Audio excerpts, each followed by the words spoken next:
Spider-Man, Spider-Man, does whatever a spider can.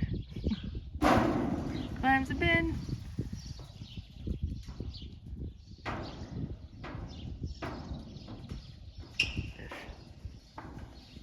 I am inside one of our barley bins, probably super echoey, sorry.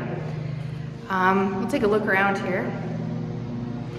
This bin has been cleaned, but of course the mice get in here and pull out some grain from around the edges.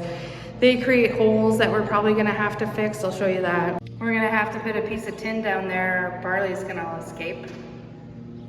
So we're putting some bin bottoms of barley together today for fall feeding of 2025. Kind of a job we've been putting off. If you are a farmer, you know why. I guess even if you aren't a farmer, you probably know why a person be putting that off. And of course you're gonna move barley around on a hot day, so not gonna be itchy at all. No, not in the least.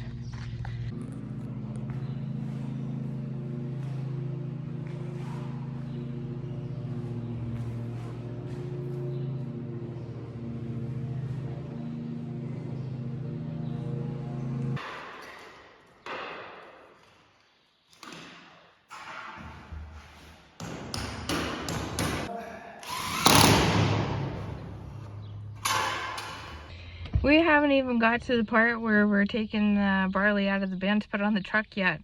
We cleaned up that bin, repaired the floor, opened up the first bin we're gonna do. It's all shoveling, so we took the bin sweep out of it, opened it up.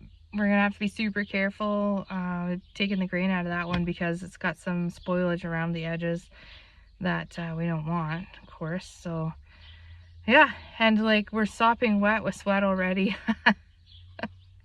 But it's not 40 below.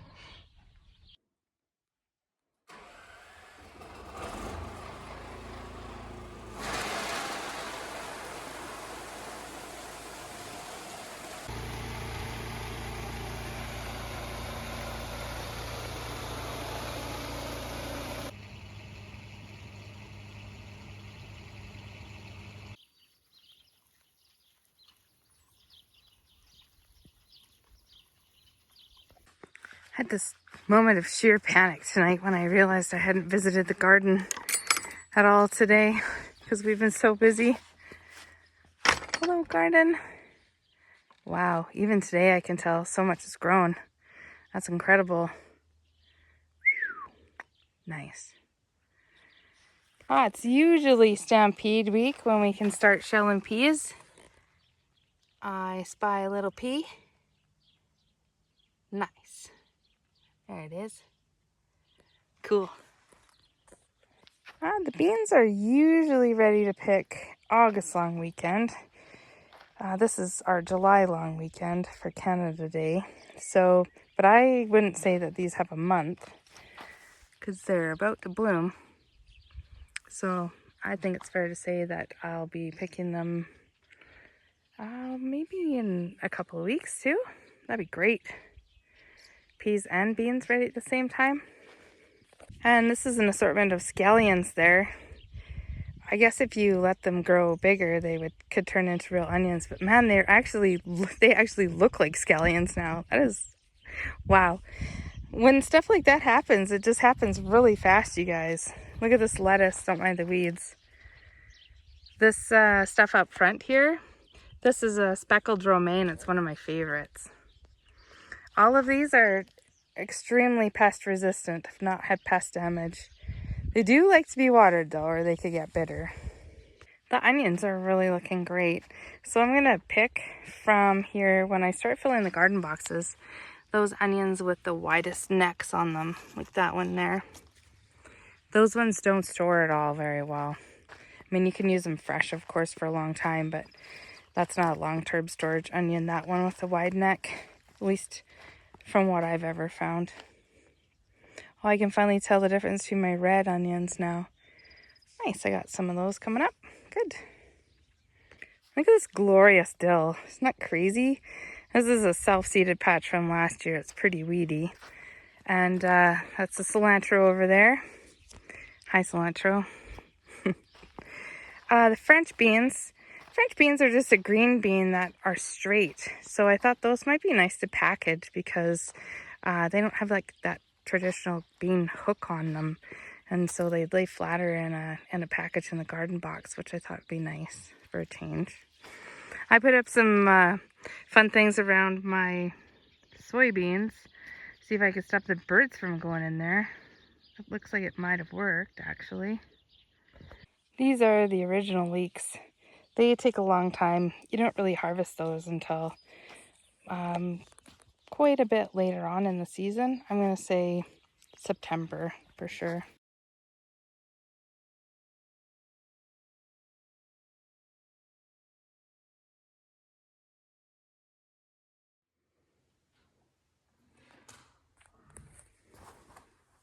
You got a shovel?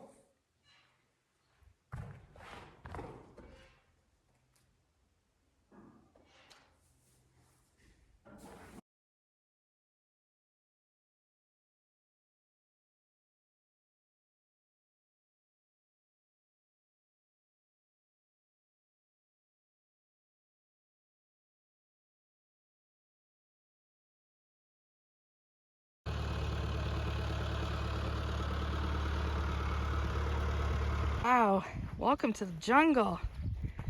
Holy cow. Oop, I see some cabbages though. I see a bunch of leaves anyway. Oh, they're still coming.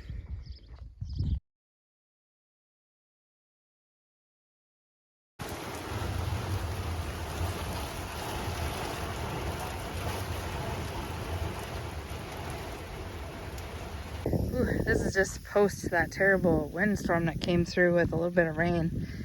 I just want to show you how absolutely brilliant this watering thing is that Gwen set up for me. It's just amazing and so fast and efficient for the squash. In like 10 minutes, all these squash plants have as much water as they need, and I can do it as often as I want. No matter the size of the vines, I don't have to try and get to the center to water it anymore.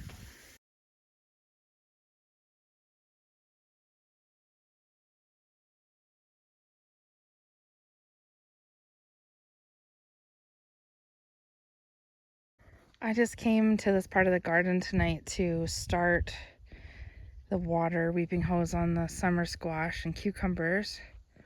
And we have been out here so much, and I did not see that the end of this tunnel wasn't completely covered with dirt. We have had a grasshopper explosion inside of the tunnel, and like a billion. I don't know whether they just all hopped in there because they could smell the cabbage or what was going on, or whether they hatched in there. I don't know. But I know that I have lost 14 cabbages, and I don't know if there's still more grasshoppers inside of that tunnel down there. I just don't know, you guys. I'm just so sad.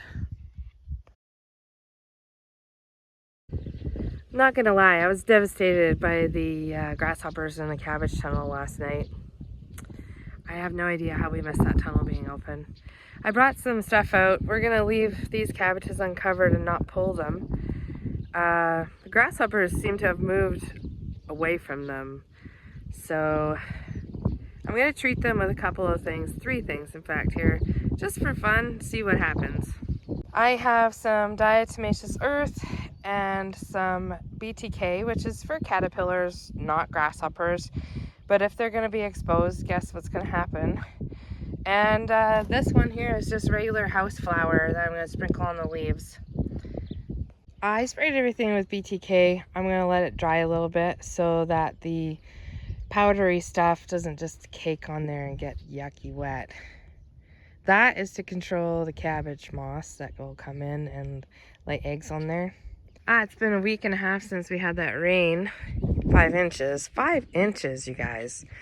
Like, I bet we barely just got more than that last year for a whole year season of rain. The roost out potatoes are starting to come back. You can see the barley growing in it, which really isn't surprising. I just don't know how this experiment's gonna go. So far it hasn't been great. I sprinkled the DE on the first half of those cabbages. And the second half I sprinkled some flour. Flour is supposed to gum up the mouths of the grasshoppers so they can't eat very well after that. Won't kill them, but it slows them down. And I sprinkled these potato plants here because guess where the grasshoppers moved after we opened that tunnel? So grasshoppers will eat just about anything, but they'll go for their favorite things first, of course. And the protection of the cabbage tunnel.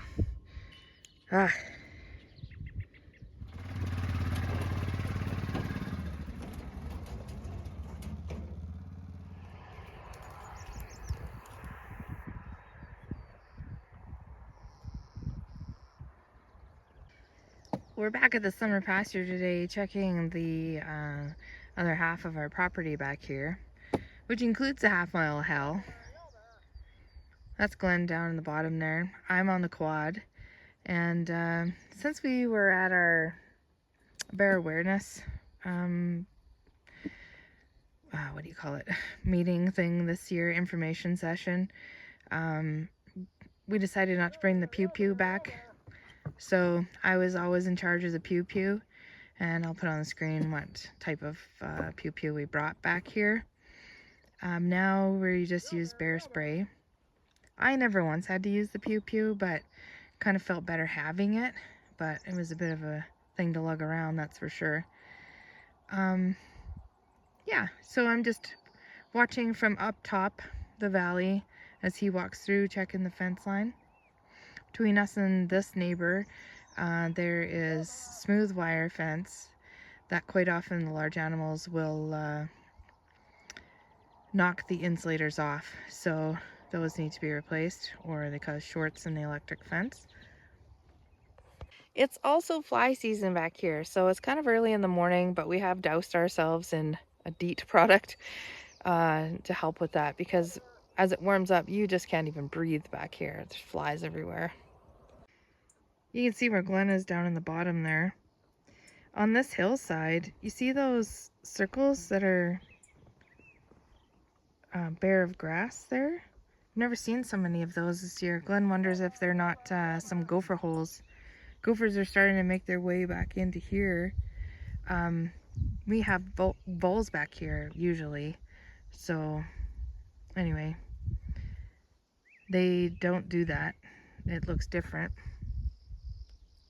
I just hope they don't seem to have big holes in them like bear dens, because this hillside there in particular is where we saw some bear dens before. This is arguably the worst half of the half-mile hill. I'm standing on basically the top of the south side of it. Can't get anything down there. You just gotta walk everything down there. He's been walking this half-mile pretty quickly though. He's got 2 steel posts he wants to put in. He's put in a few insulators that the animals knocked off over the winter, and he saw probably some moose track and some deer track, which we knew there was some moose back here, and we always have deer. So far that's it.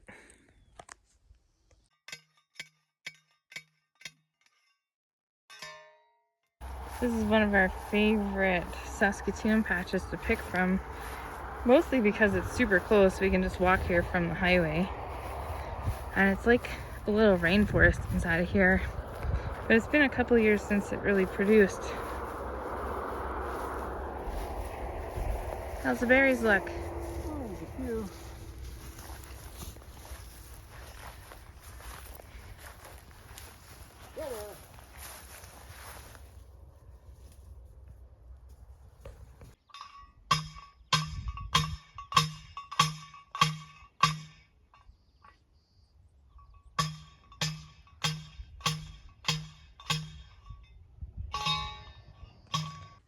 This is a piece of oats that we fenced off. Seems to be one I show you.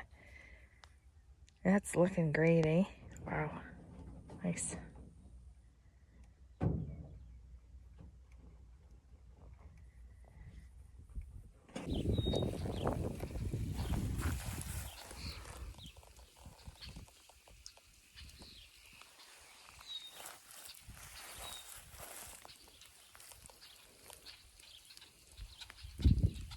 Okay, it's Friday night, July 4th. What did we decide to do?